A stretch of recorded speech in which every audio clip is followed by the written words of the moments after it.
দরজা ফাঁক করে এলে চোর ঢুকে পড়বে তো। আরে অত সোজা নাকি? শক্ত না সোজা, চুরি হলেই বুঝবে মজা। আরে ওই বাসকে 2000 টাকা আছে না। 2000 টাকা শুনে জিভে জল চলে আসছে। চোর ঢুকলে তো ওই টাকাটা নিয়েই পালাবে। গোপালের বাড়িতে চোর ঢুকতে পারে কিন্তু বেরোতে পারে না, বুঝলে? দেখাই যাক গোপালের বাড়ি করতে কি পারি চুরি।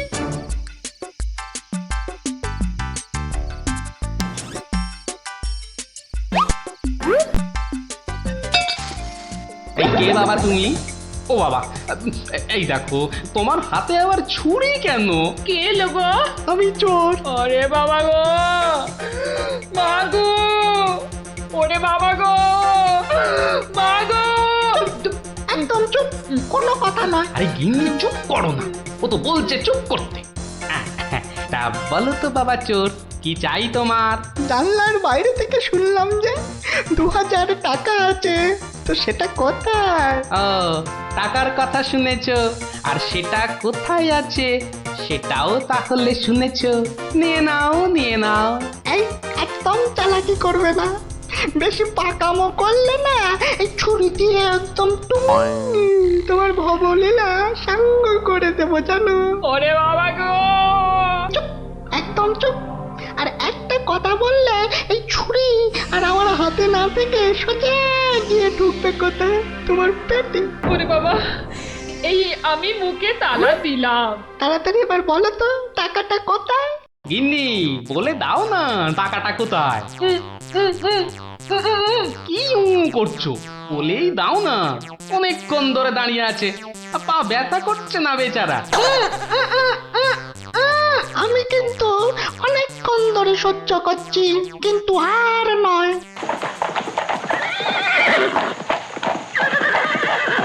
ও কি, এ আবার কিসের আওয়াজ? একদম চুপ। আমি দেখছি কোন বেটা এখন এলো। এ কি? কি দেখছো? চুপ। আরে ব্যাপার কি হে, এত মুষড়ে পড়লে কেন বলো দেখি? ডাকাতের দল। ও এবার বুঝি প্রাণটা গেল। এবার মনে হচ্ছে প্রাণটা গেলই। বাবু, ওরা দেখলেই আমাকে কচু কাটা করবে। এ কি গো, আমি এখন আমার বাবু হয়ে গেলাম? এই দরজাটা খোল, ভাই আমাকে বাঁচান। দরজাটা খোল। এই দেখো কাণ্ড, এ তো পুরো পাল্টি করে দিলে গো কেলো। কিছুক্ষণ আগে গিন্নি তোমাকে এই কথাই বলছিল না, আর এখন তুমি সে কথা আমাকে বলছো। আপনি বাঁচলে বাপের না। মা, আপনি না বাঁচালে ওরা ঠেঙিয়ে আমায় তক্তা বানিয়ে দেবে মা জননী। তকটা কেন, ওরা তোমাকে ঠেঙিয়ে কাঠের গুঁড়ো করে ফেললো। আমি তোমাকে বাঁচাবো না। তুমি বলেছিলে না তোমার হাতে ছুরি তোমার হাতে না থেকে আমার পেটে এসে ঢুকবে। এবার কেমন? কি হলো, দরজাটা খুলতে বলছি না?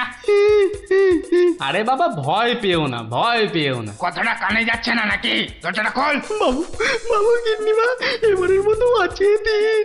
এই আমি গান ধরে উঠবাস করছি। ঠিক আছে, তোমায় তোমায় লুকিয়ে রাখছি। কি বলছো? আগে নিজেরা প্রাণে বাঁচি। তবে রে, এবার ভেঙেই ফেলবো দরজাটা।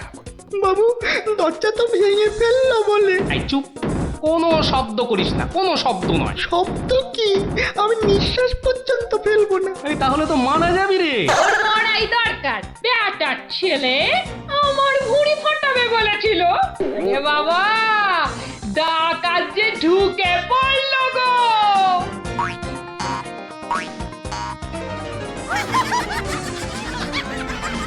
যা দেখি ওই খাটের নিচে ঢুকে পড়গে, যা যা। ওরা যতক্ষণ এখানে থাকবে নিঃশ্বাস পর্যন্ত নিবি না, বুঝলি? জোয়া হুকুম বাবু, ঢুকে পড়ি খাটের নিচে। ও ও ও ও তো ঢুকে পড়লো, কিন্তু আমাদের কি হবে গো? কি হবে কোনো তাহলে? তাড়াতাড়ি এসো কিন্তু, নইলে তোমার গিন্নিকে হয়তো তুমি আর দেখতে পাবে না গো। আমি তো যাচ্ছি শুধু সেপাই ডাকতে। তোমাকে যা যা বলেছি এই রকমই কাজ করে যাও, দেখবে শুধু ভানুমতির খেল।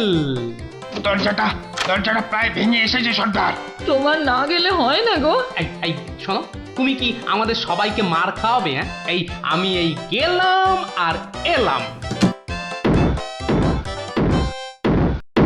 এই এই ভাঙলো। ওরে বাবা, এত বড় গোপলা ডাকাত! শুধু গোপ দেখছো আর বল্লম দেখতে পেলে না? এই যে মহাদেবের ত্রিশূলের থেকেও বড়। অনেক দেখেছো, এবার এদিকে এসো। যা আছে সব বার করো, সোনা দানা। কি বললেন? কি বললেন? বেলের পানা? কানে খাটো হয়ে গেলে নাকি? দেব বল্লমটা দিয়ে কানের ফুটোটা বড় করে? না না, তাহলে ঝটপট সোনাগুলো বার করে ফেলো। কিন্তু সব যে তালা বন্ধ। চাবি দিয়ে তালা খোলো। যাবে না। কি আটটা হচ্ছে? এই মাসে তোলার দিব্যি বলছি, যাবে আমার কাছে নেই। তাহলে কার কাছে? কথা কর্তার কাছে। কর্তা কোথায়? ওই ওই কানে। হ্যাঁ, এই ওটাকে বার কর। এই যে ঘাপটিবাজ, চাবিটা বার করো। আমি আমি মানে এই আমি করছিস? হাটের তলায় লুকিয়ে বাঁচবি ভেবেছিলি? চাবিটা বার কর। এই মাঝরাতে আবার চা কি খাবি? চাবি কোথায় বল? চাবি চাবি আমি কোথায় পাবো? বেটা বেললে ছোট, বাড়িটা তোর, আর চাবি কোথায় জানিস না? বাবা বিশ্বামিত্রের দিব্যি, চাবি কোথায় আমি জানি না। এটা ইঁদুর কাক, তোর গিন্নি বলছে আর তুই বলছিলি তুই চাবি কোথায় জানিস না? মা কালী, মা শীতলা, মা বিশ্বামিত্র সবার দিব্যি, আমি এই বাড়ির কেউ নই। এটা ভাম বিড়াল, এই দেখছি সোজা কথায় কাজ হবে না। এই সব লাগাতো ভালো করে উত্তম মধ্যম। চাবিটা দিয়ে দাও না গো। কি রে বাবা? মার খেলে বাবা মা সবার নাম নতুন করে মনে পড়বে। শুরু কর। আহা, কত মার খাচ্ছ! বলেই দাও না বাবা, তোমার জীবনের থেকে কি ওই সোনা দানার দাম বেশি? উড়ে উড়ে হয়ে গেলাম, চেপে গেলাম, ছবি হয়ে গেলাম। বাঁচাও, বাঁচাও! আর চালাকি করতে হবে না, বাঁচতে চাস তো চাবি দে। দাও না গো লক্ষ্মীটি। দিয়ে দে, তোর বউও বলছে। আমার বউ, ওকে আমি এই প্রথম দেখছি। বাবু, এ আমার কি হলো গো? আমার স্বামী বোধহয় পাগল হয়ে গেল গো। চুপ, একদম চুপ। নিজের বউকে চিনতে পারা যাচ্ছে না না? তোমরা বিশ্বাস করো? লাগা ভালো করে, লাগা উত্তম মধ্যম। বাঁচাও, বাঁচাও, হাত মনে করে ফেললো গো। বাঁচাও, খেতে করে দিলে গো। বাঁচাও, বাঁচাও গো, পুরো করে দিলে গো। জোরে জোরে পা ফেলি। দরজা প্রায় ভেঙে ফেললো বলে ডাকাতগুলোকে দেখার বড় ইচ্ছা ছিল গো। সে তো আর এখন হলো না। একেবারে সিপাহীদের নিয়ে এসেই দেখবো। হেঁটে হবে না, হেঁটে হবে না, দৌড়তে হবে, দৌড়তে হবে। ওরে বাবা, দৌড়লে আমার এই টুসটুসে ভুঁড়িটার বড্ড কষ্ট হয়। পৌঁছে গেছি, পৌঁছে গেছি। এই যে। আরে গোপাল বাবু, এত রাতে? আগে বাড়িতে অতিথি এসেছে। বাড়িতে এত রাতে অতিথি? রাতের অতিথি মানে বুঝতে পারছো না? চোর এসেছে, সঙ্গে ডাকাতও পড়েছে। কি বলছেন? আরে দেখো কাণ্ড, মুখের হাঁটা বন্ধ করে এবার চলো দেখি। তাদের তো সেবা যত্ন করতে হবে নাকি? সেবা যত্ন মানে তো ধোলাই দিতে হবে। বলছি না, মুখটা বন্ধ করে কাজটা করতে চলো। চলুন চলুন চলুন চলুন, এই এই সব চলো আমার সাথে। নাটকটা দারুণ জমেছে। যা যা ভেবেছিলাম ঠিক তাই। আমার গিন্নিরও জবাব নেই। আহা, কি অভিনয়! আহা, যাকে এবার কেলোটাকে উদ্ধার করতে হবে। গোপাল বাবু, ডাকাত কোথায়? বলি ডাকাত কি গাছের আম যে গাছে ঝুলে থাকবে আর তোমরা টুপ টুপ করে পারবে? হ্যাঁ ডাকাত কি তাহলে ঘরের ভেতরে? হ্যাঁ, ভেতরে যাও, গেলেই দেখতে পাবে। ওই তো ওরা, ওই তো ওরা, ওই তো। ধরো ধরো ওদের, ধরো, বাঁধো। এ কি, রাত সেপাই এলো কি করে? এবারে বুঝবে কত বেলে কত রস। এবার বলুন চোরটা কোথায়? ওহো, চোর মানে কেলো। ওর অবস্থা এখন চ্যাপটা মূলো। ওইটা? হ্যাঁ, এই দেখো তবে ওকে আর মেরো না, বুঝলে? ও যথেষ্ট মার খেয়েছে। যতই মার খাক, আমার হাতে তো মার খায়নি। বলে কিনা ছুরি দিয়ে আমার ভুঁড়ি ফাঁসিয়ে দেবে। গিন্নি গিন্নি, এবারের মতো ওকে ক্ষমা করে দাও। দেব, তবে এই একটা চড় মেরে।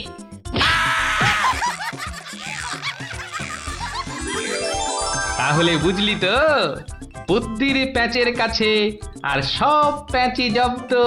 দাদু আরেকটা গল্প বলো না। হ্যাঁ দাদু আরেকটা গল্প বলো না দাদু, বলো না। না না, আজ আর না, সন্ধে হয়ে আসছে, বাড়ি যাও, পড়াশোনা করতে হবে না। বলো না দাদু। তাই বললাম না, আজ আর নয়, যাও বাড়ি যাও, কাল বরং অন্য একটা গল্প বলবো, বুঝলি? ঠিক তো? ঠিক ঠিক ঠিক। দারুণ মজা, দারুণ মজা। কাল আবার অন্য গল্প। হা হা। গল্প পাগল বাচ্চা সব।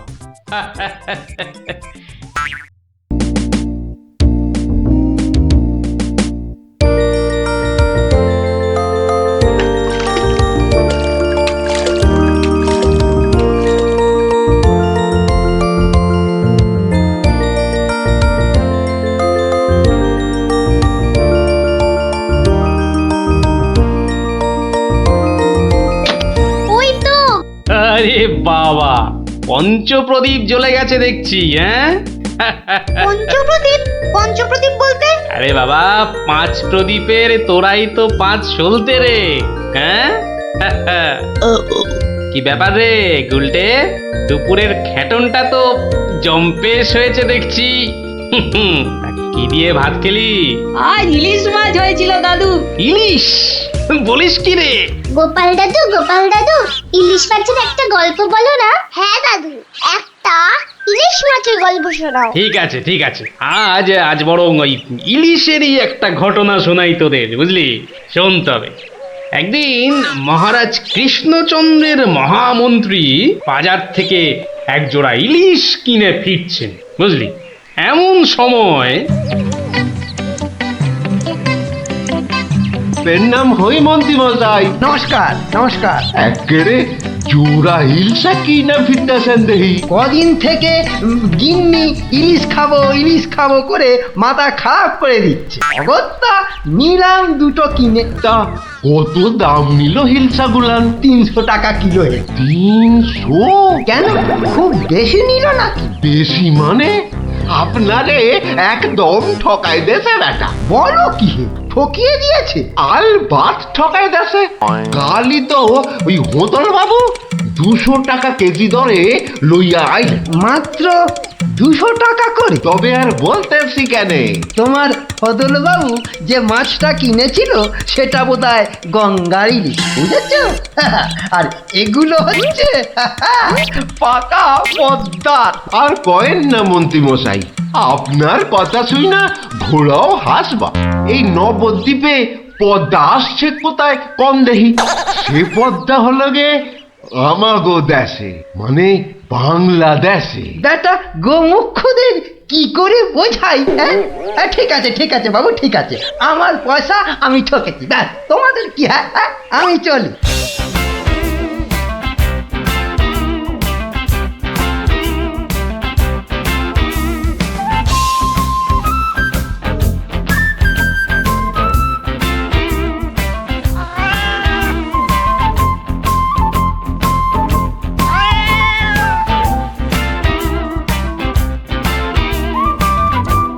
আরে আরে মন্ত্রী মশাই যে ইলিশ কিনলেন বুঝি? না কিনলে বিনি পয়সায় দেবেটাকে শুনি। সে কথা আমি বলছি নে, মানে জানতে চাচ্ছি কত করে নিল। দাম শুনে তোমার কাজ কি বাপু? তুমি তো আর দামটা দিয়ে দেবে না। তবু শুনি না একবার। আগের বেটা দাম নিয়ে বড্ড ভ্যান তাড়া করছিল, একে বরং একটু চমকে দিই। মাত্র 150 টাকা কিলো। 150? সত্যি 150 করে? তবে আর বলছি কি হে, সস্তায় হয়েছে, কি বলো? খুবই সস্তায় পেয়ে গেছেন। অনেক দিন ওই মাছটার স্বাদ পাইনি। আপনি যদি কর্তা মারে বলে না, না বেশি নয়, এই 2-1 পিস যদি পাঠিয়ে দেন। এবারটা দেখছি এক কাটি বাড়া। কিছু বললে নাকি? হ্যাঁ না না, বলছিলাম কি কর্তামারে বলে যদি বলবো বলবো, কথা মারি নিশ্চয়ই বলবো, নিশ্চয়ই বলবো। ধন্যবাদ। এ তো দেখি ইলিশ কিনে মহা ঝামেলা হলো। হ্যাঁ, সকলেই দাম জানতে চায়।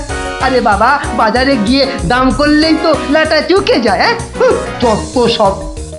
আরে মন্ত্রী মশাই যে ইলিশ কিনে ফিরছেন বুঝি? আরো একজন হাতে ইলিশ দেখেও জিজ্ঞাসা করা চাই, ইলিশ কিনে ফিরছেন বুঝি? দেখতেই তো বাচ্চা বাবু, এগুলো ইলিশ, রুই কাতলা নয়। তা সস্তায় পেয়ে নিয়ে এলাম দুটো। হ্যাঁ, বস্তায়? বলেন কি বস্তায় করে ইলিশ মাছ বিকোচ্ছে নাকি? কোথায়? এ তো দেখি বদ্ধ কালা।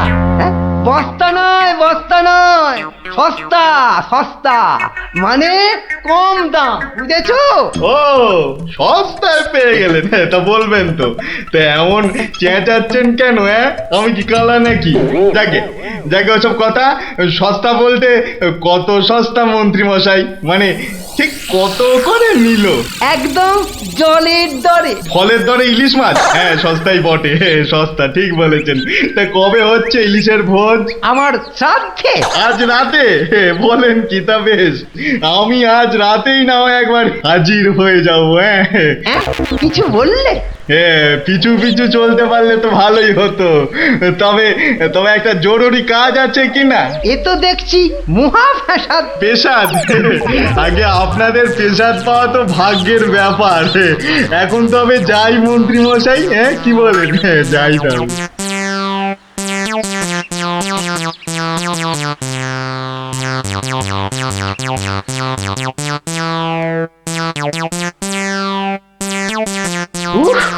মাছা গেল, আর কাউকে দাম টাম বলতে হবে না। গিন্নি, ও গিন্নি, আরে গেলে কোথায়? ও গিন্নি, যাচ্ছ কেন? উমা, কি সুন্দর ইলিশ মাছটা এনেছো গো! কত দাম নিল গো? চাপ বাবা, এখানেও সেই দামের গপ্প। নিকুচি করেছে দামে। এই রইল তোমার ইলিশ, যা পড়ো রাঁধো। আমি চললুম রাজ দরবার।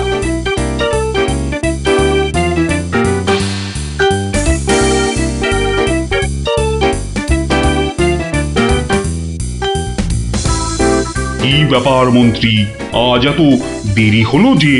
একটু বাজারের দিকে গিয়েছিলাম। সে কি মন্ত্রী, মাইনে দেবার ভয়ে বাড়ির কাজের লোককে তাড়িয়ে দিয়েছেন নাকি? না মহারাজ, তা নয়। তবে কি না, তবে তবে কি মন্ত্রী?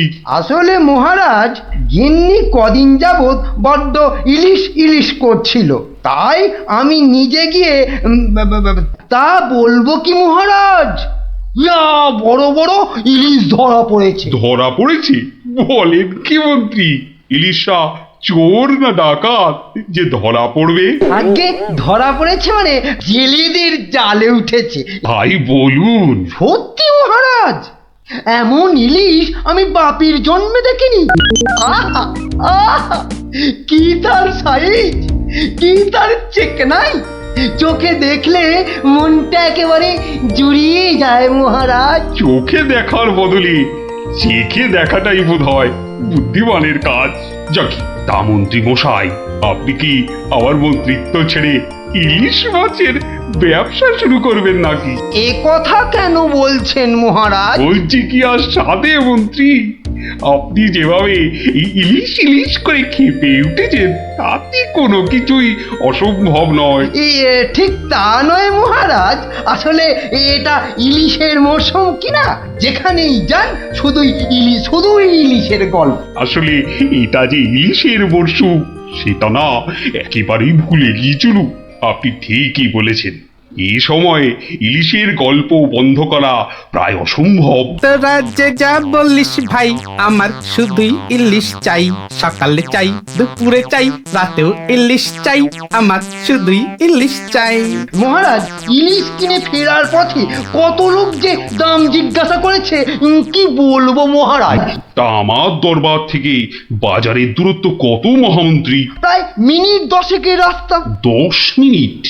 আচ্ছা গোপাল, গোপাল, ইলিশ হাতে এই 10 মিনিটের পথ কি তুমি আসতে পারবে, যাতে কেউ দাম জানতে না চায়? মহারাজ, এটা এমন কি কঠিন কাজ মহারাজ? বেশ বেশ, তুমি যদি বাজার থেকে একটা এই বড় সড়ো ইলিশ মাছ হাতে দিয়ে প্রকাশ্য রাজপথ দিয়ে আমার দরবারে উপস্থিত হতে পারো, এবং যদি কেউ তোমাকে ইলিশ মাছের দাম জিজ্ঞাসা না করে, তাহলে তাহলে তোমাকে আমি 500 টাকা পুরস্কার দেব।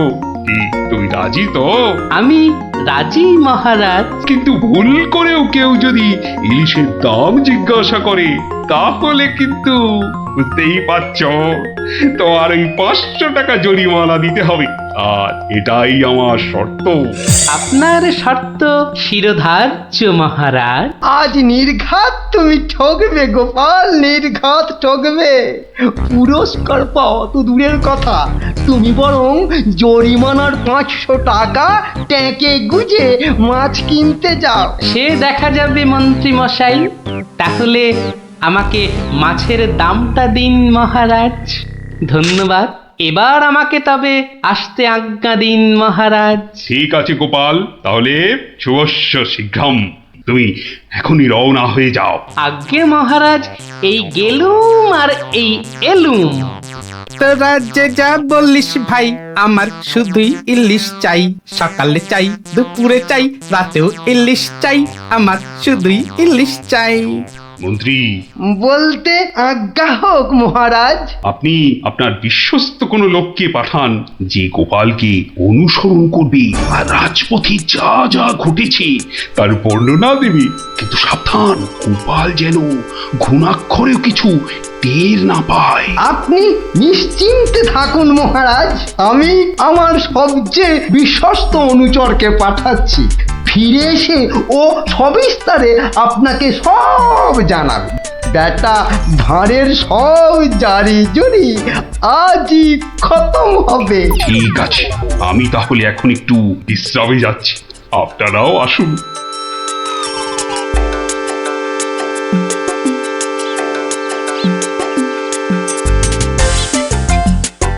বটা আছো নাকি?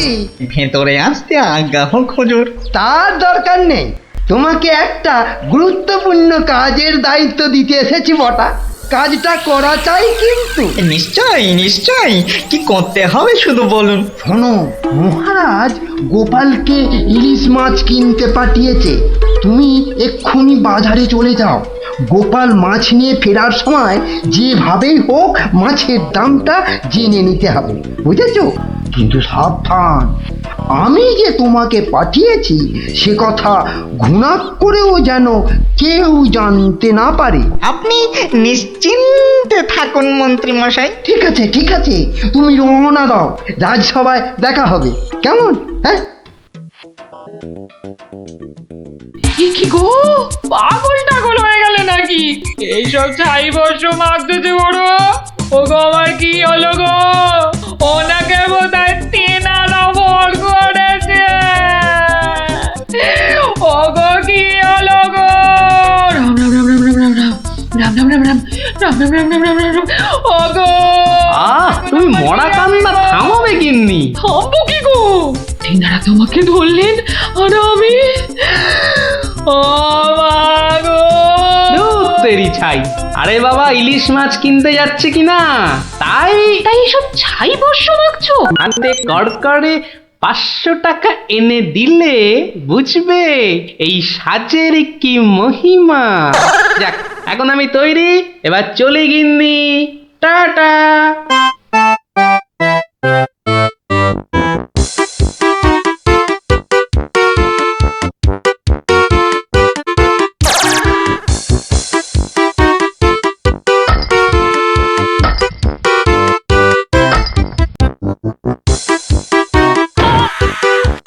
দেখ দেখ, লোকটা দিগম্বর। পাগলটাকে তো আগে কখনো দেখিনি। কিন্তু আমার যেন কেমন চেনা চেনা লাগছে। তা তো লাগবেই, রাঁচি থেকে ফিরলি কি না? আহা আহা, ইলিশ মাছ দেখছি, তা কত? ধরেছি জাহাপনা, আসল অপরাধীকে পাকড়াও করেছি। এই চুপ করে দাঁড়িয়ে থাক, আমি নিজে তোর শাস্তি দেব। কি ব্যাটা সত্যি সত্যি পাগল হয়ে গেল নাকি? বলা যায় না, ইটটা যদি সত্যি সত্যি ছুঁড়ে দেয়। এই কাজ নেই আর দাম জানায়। চাচা, আপন প্রাণ বাঁচা। ওরে বাবা!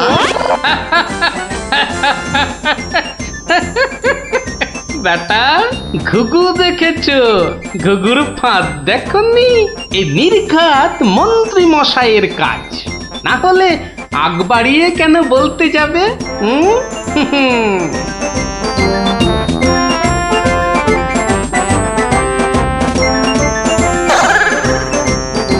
গোপাল, সে কি তোমার এই অবস্থা কেন? আগে এটার জন্য হুজুর। তার মানে?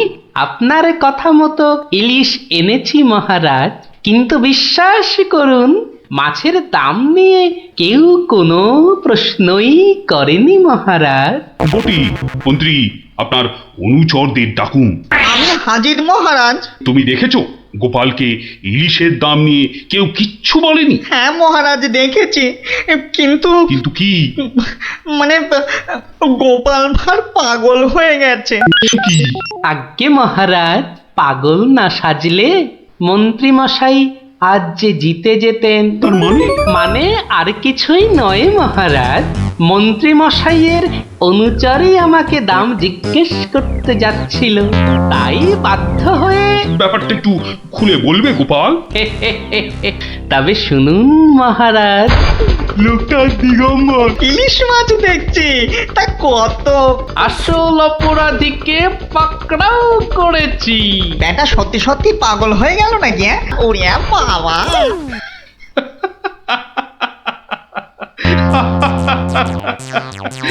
কি মন্ত্রী মশাই, গোপালের সঙ্গে আর লাগবে? হ্যাঁ, আমায় ক্ষমা করে দিন মহারাজ, আমি দুঃখিত। না না, শুধু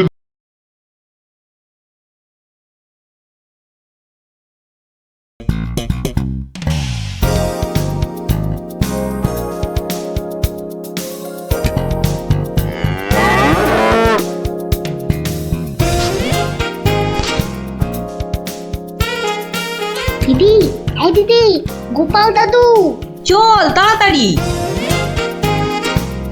গল্প, গল্প, গল্প, দেখো কাণ্ড, তোরা কোত্থেকে এসে জুটলি রে? গল্প, গল্প, গল্প, গল্প বলো, গল্প বলো, গল্প বলো, গল্প বলো। এই দেখো দেখো, আস্তে আস্তে আস্তে, আরে ধুতি খুলে যাবে রে, ধুতি খুলে যাবে। গোপাল দাদু, গল্প বলো না। দাঁড়া দাঁড়া, ওরে বে, আমি এখন রাজসভায় যাচ্ছি, পরে এসে তোদের গল্প বলবো। না না, এখন। এই দেখো, গল্প না বললে আমরা তোমাকে রাজসভায় যেতেই দেব না। ঠিক ঠিক। গল্প বলো, গল্প বলো।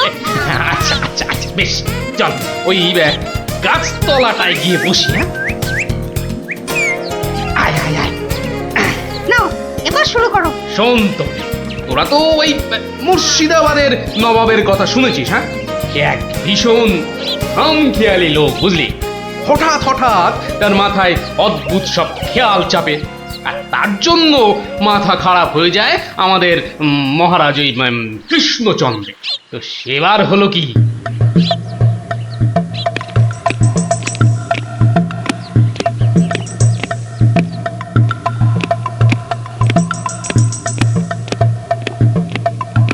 অনেক দিন হয়ে গেল এক জায়গায় একটানা বসে আছি। এবার কিছুদিনের জন্য একটু হাওয়া পরিবর্তন করতে হবে। হুজির, জি আগে হুজুর, আমাকে কিছু বলবেন? মুর্শিদাবাদে অনেক দিন হলো পড়ে আছি, এবার আমি বেড়াতে বেরোবো, তার সাথে একটু শিকার করলে মন্দ হয় না। তুমি আমার যাওয়ার আয়োজন করো। আপনি কোথায় যাবার জন্য ইচ্ছা প্রকাশ করেন জাহাপানা? কাছাকাছি এমন কোথাও যেখানকার পরিবেশ চৌস্ত হবে আর শিকারেরও বন্দোবস্ত করা যেতে পারে, এমন কোন জায়গা হদিশ আছে তোমার কাছে? এমন একটা জায়গা আছে বটে, আর সেটা আপনার পরিচিত জায়গা। আমার পরিচিত জায়গা? কোন সে জায়গা? কেন হুজুর, আপনি মহারাজ কৃষ্ণচন্দ্রের কথা ভুলে গেলেন? কৃষ্ণচন্দ্র? হ্যাঁ হ্যাঁ, তিনি তো আপনাকে বারবারই সেখানে যেতে বলেছেন। ওখানকার পরিবেশও অত্যন্ত ভালো, আর কাছে পিঠে বন জঙ্গলও আছে। আপনার মনোবাসনা সেখানে সহজেই পূরণ হবে হুজুর। ঠিক বলেছো হুজি, ঠিক বলেছো।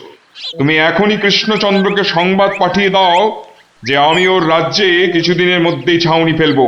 তিনি যেন আমাকে অভ্যর্থনা করার জন্য প্রস্তুত থাকেন। যাও।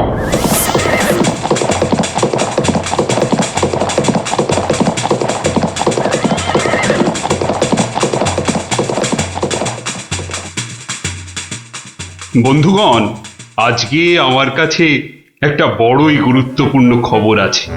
আর কয়েকদিনের মধ্যেই মুর্শিদাবাদের নবাব বায়ু পরিবর্তন করতে আমাদের রাজ্যে আসছেন। নবাব? মুর্শিদাবাদের নবাব? প্রচন্ড খেয়ালি মানুষ, কখন যে হঠাৎ করে কি চেয়ে বসবেন কিছুরই ঠিক নেই। আমাদের খুব সাবধানে ওনার যত্ন করতে হবে কিন্তু। হ্যাঁ, তাছাড়া উনি রাজসভায় আসবেন না, রাজধানীর উত্তর দিকে যে বিশাল অরণ্য আছে তার পাশে ছাউনি ফেলবেন আর শিকারও করবেন। নবাবের আরাম বিরামের যাতে কোনো ত্রুটি না হয় সেজন্য আমরা সবাই সজাগ থাকব। আমি নিজে সব ব্যবস্থার তদারকি করব। আমোদ প্রমোদ, ভালো ভালো খাবার, সব কিছুর ব্যবস্থা রাখতে হবে। মহারাজ, খাবারের কথাই যখন উঠলো তখন একটা কথা জিজ্ঞাসা না করে পারছি না। ওহ, আবার কি কথা? বলে ফেলো, বলে ফেলো। মহারাজ, নবাব সাধারণত গোমাংসই খুবই পছন্দ করেন, কিন্তু এটা তো হিন্দু রাজ্য, এখানে গোমাংস তো পাওয়াও যাবে না। কিন্তু নবাব যদি জেদ ধরেন। খুবই গুরুত্বপূর্ণ প্রশ্ন করেছো মন্ত্রী। সেক্ষেত্রে আমাদের নবাবকে উত্তম রূপে খাসি আর মোরগের মাংস খাইয়ে মন ভরাতে হবে। এছাড়া আর উপায় কি? হ্যাঁ, আর তাতেও উপায় না হলে হাতের কাছেই তো আছে আমাদের কৃষ্ণনগরের বিখ্যাত সরপুরিয়া রাজভোগ। এর স্বাদে আর গন্ধে নবাব গোমাংসের কথা ভুলেই যাবে। ঠিক বলেছো গোপাল, নবাবের এমন খাতিরদারি করতে হবে যাতে সাপও মরে আর লাঠিও না ভাঙে। তাহলে আপনারা এবার তৈরি হয়ে নিন, আজ থেকেই কাজে লেগে পড়ুন, আর একদম সময় নষ্ট নয়।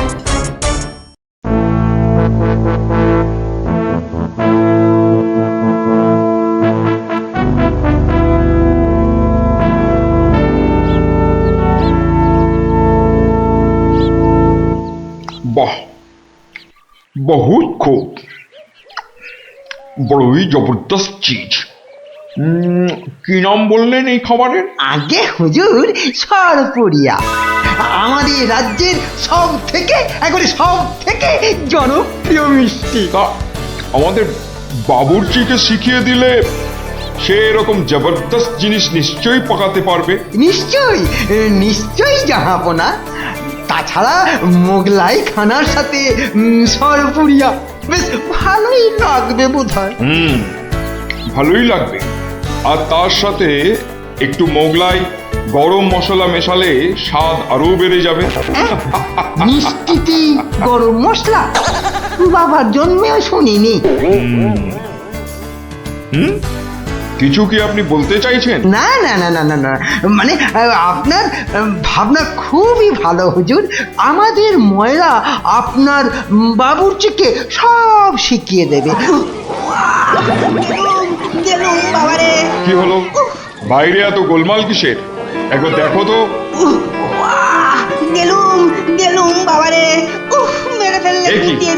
এ কি অবস্থা হয়েছে তোমার? কে এমন করলো? হুজুর ষাঁড়, ছাউনিতে ষাঁড় পড়েছে হুজুর, ষাঁড়। ষাঁড় এলো কোত্থেকে? কিচ্ছু বুঝতে পারছি না হুজুর, কোত্থেকে যেন এসে পড়েছে, পুরো শিবির একেবারে লন্ডভন্ড করে দিচ্ছে হুজুর। ওই যে শুনুন আবার ডাকছে। ব্যাপারটা একবার নিজের চোখে দেখতে হচ্ছে। এই তোমরা সব চলো তো একবার দেখি। কোথায় কোথায় সেই বেয়াদব? আজকে আমি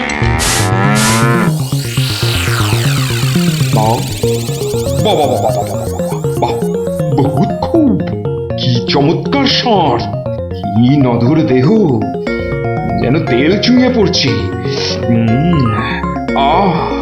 একেবারে জবরদস্ত গোস্ত। হুজুর আমরা সবাই মিলে এখনই ওটাকে তাড়িয়ে দিচ্ছি। এই না না না, দাঁড়িও না, ইসকো পাকড়ো। পাকড়ো মানে? কি সুন্দর শরীর, চমৎকার মাংস হবে। বেটাকে ভালো করে ধর, আর শুনে রাখ, কাল এই ষাঁড়টাকেই জবাই করে আমার খানা পাকানো হবে। এই মাটি করেছে, এই যে মহারাজ কৃষ্ণচন্দ্রের পিতৃশ্রাদ্ধের বিসর্গ সার এবার নবাবের কবলে পড়েছে, ওর আর রক্ষে নেই। যাই তাড়াতাড়ি রাজসভায় যেতে হবে, খবরটা শুনলে মহারাজ নির্ঘাত মূর্ছা যাবেন। জাহাপনা, এবার আমাকে বিদায় দিন, রাজসভায় যেতে হবে, অনেক কাজ পড়ে আছে। হ্যাঁ, এবার আপনি আসুন। আর আগামীকাল আমি এখানে একটা বিরাট ভোজসভার আয়োজন করছি। কাল তাই আপনাদের মহারাজকে এখানে আসতে বলবেন। রাজাকে কাল আমি আদা দিয়ে ষাঁড়ের কোরমা খাওয়াবো, বুঝলেন? ঠিক আছে, সেলাম হুজুর, আদাব। আদাব আদাব, হ্যাঁ। আদা দিয়ে কোরমা হবে কাল।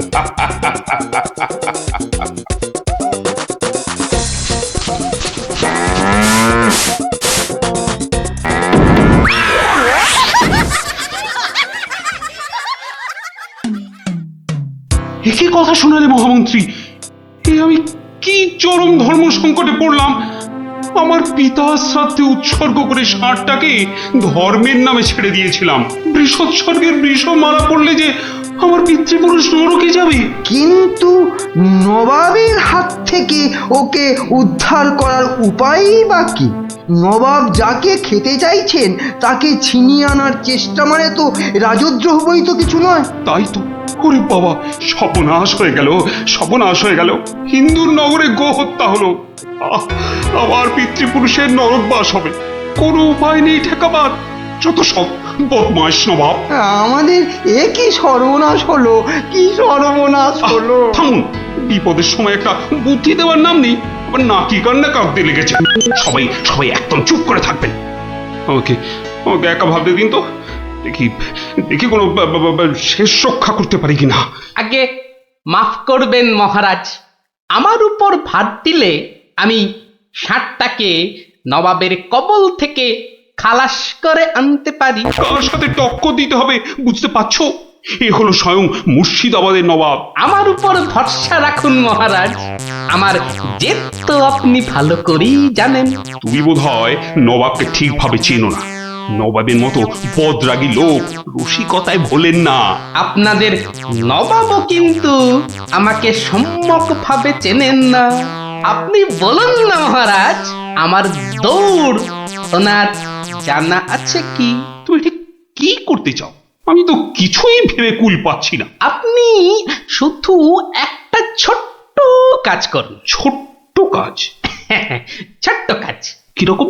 শুনুন মহারাজ, আর আপনি নবাবের নামে একখানি পত্র পাঠান।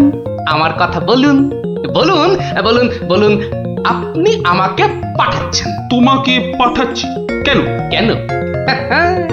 স্রেফ নবাবের মনটা একটু ফুরফুরে করে দেবার জন্য আপনি আমাকে পাঠাচ্ছেন। গোপাল, আমার কিন্তু ভয় করছে। তুমি কাজ হাসিল করতে পারবে তো? ধরে নিন আপনার ষাঁড় আপনি ফেরত পেয়ে গেছেন। দেখুন এবার আপনার গোপালের খেল দেখুন। বেশ, তোমার কথা মতোই কাজ হবে।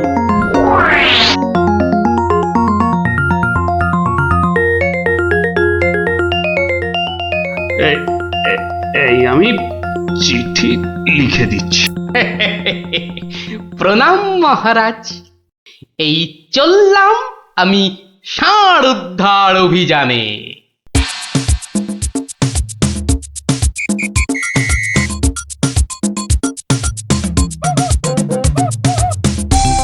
সেলাম হুজুর, আপনার চরণে এই দাসের শত কোটি সেলাম। আরে এ কে উজির? জাহাপানা, এ হলো গোপাল ভাঁড়, মহারাজ কৃষ্ণচন্দ্রের সভার একজন রসিক লোক। নবাবের দিল খুশ রাখবার জন্যেই রাজাজি একে পাঠিয়েছেন। দিলখুশ? বেশ বেশ। গোপাল, তোমার নাম আমি শুনেছি বটে। ঠিক আছে, তুমি আমার দিল খুশ করে দাও। হ্যাঁ, মাফ করবেন জাহাপনা, আমি এসেছিলাম আপনার দিল খুশ করার জন্য, কিন্তু এখানে এসে আমার দিল নাখুশ হয়ে গেল হুজুর। কেন কেন কেন কেন? আমি একটা বিচ্ছিরি দৃশ্য দেখতে পেয়েছি এখানে। ইস, ছ্যা, ছ্যা, ছ্যা, ছ্যা, ছ্যা, ছ্যা, থু, থু, থু, থু, থু, থু।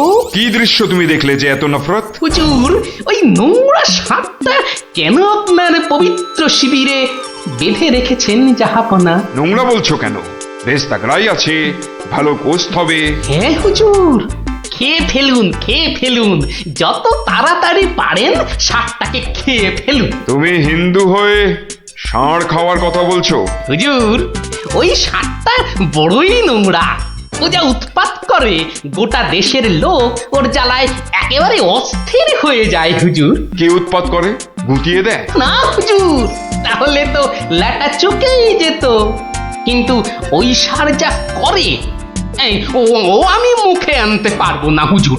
রামো রামো ওয়াক ওয়াক, থু থু থু। আরে বলেই ফেলো না, কি কাজ করে? কি আর বলবো জাহাপনা, ওর জ্বালায় মাঠে কারোর বড় বাইরে করার উপায় নেই। কেন কেন কেন? কেন বলবো? বলেই ফেলি। হ্যাঁ, মানে ও মল ভিন্ন, মানে ওই ওই নোংরা ভিন্ন আর কি, আর কিছুই খায় না। মানে ওই গু খেকো সাপ। গু খেকো ষাঁড়? হুজুর, ষাঁড়টা ওই গুয়ের লোভেই মাঠে মাঠে ঘোরে। কোনো লোককে মাঠে বসতে দেখলেই হলো তাকে গুটিয়ে একেবারে তুলে দিয়ে তার ময়লাটা খেয়ে ফেলে। ছি ছি ছি, ছ্যা, ছ্যা, ছ্যা, ছ্যা, ছ্যা, ছ্যা। হ্যাঁ জাহাপনা, ওকে আপনি ওই যত তাড়াতাড়ি খেয়ে ফেলুন। হ্যাঁ, ওকে আপনি যত তাড়াতাড়ি খাবেন ততই আমাদের মঙ্গল।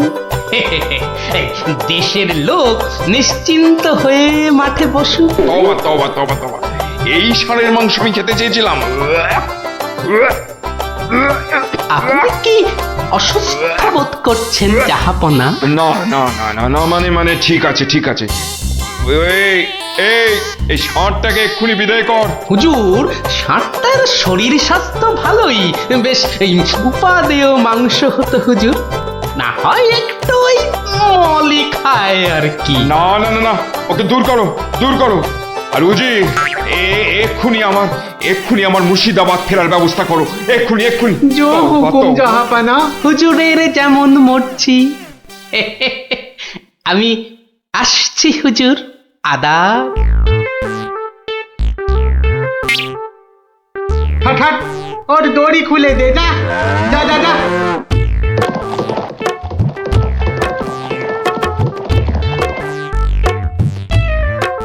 ধন্য ধন্য তুমি গোপাল, চমৎকার চমৎকার। তুমি ভাবা যায় না, তুই আজ আমাকে ধর্ম সংকট থেকে বাঁচালে।